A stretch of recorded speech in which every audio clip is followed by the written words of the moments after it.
তুমি কি মরবা না? তুমি কি কবরে যাইবা না বাপ? এই পৃথিবীর কত রাজা বাদশাহ কবরে চলে গেছে, তুমি কি কোনোদিন কবরস্থান দেখো নাই? তুমি কারো জানাজা পড়ো নাই? তুমি কি কোনো মানুষের লাশ দেখো নাই? আমি 5 দিন আগে আমার জ্যাঠার সাথে কথা বলে আসছি, বাড়িতে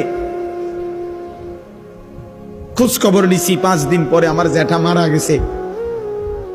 আমি জ্যাঠার দিকে তাকাইয়া বাড়িতে গিয়া দেখছি আমার এই সেই মানুষটা যার সাথে আমি কথা বলছি, উনি নাই, চুপ হয়ে গেছে, হাত নড়ে না, পাও নড়ে না। আমি জানাজা পড়াইছি আমার জ্যাঠার,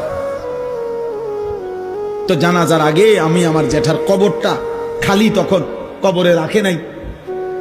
আমি কবরের দিকে তাকাইয়া অনেকক্ষণ 8-10 মিনিট হইব, আমার বাবার কবরের পাশে আমার জ্যাঠার কবর। আমার আব্বা আগে ইন্তেকাল করছে।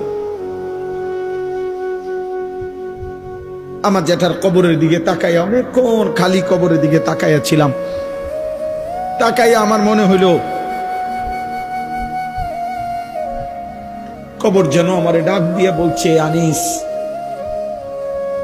আমার কাছ থেকে 1 মুঠ মাটি দিছিলাম আমি তোমার জ্যাঠারে বানাইবার জন্য, আজ আমার মাটি আমি ফেরত নিলাম।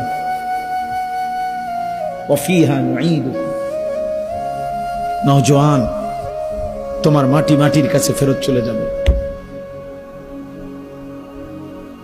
তুমি মাটি ছাড়া আর কিছু না।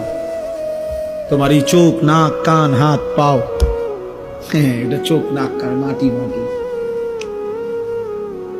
ওই মাটির টুকরা। ওয়ালাকাদ খালাকনাল ইনসানা মিন সুলালাতিন মিন তিন।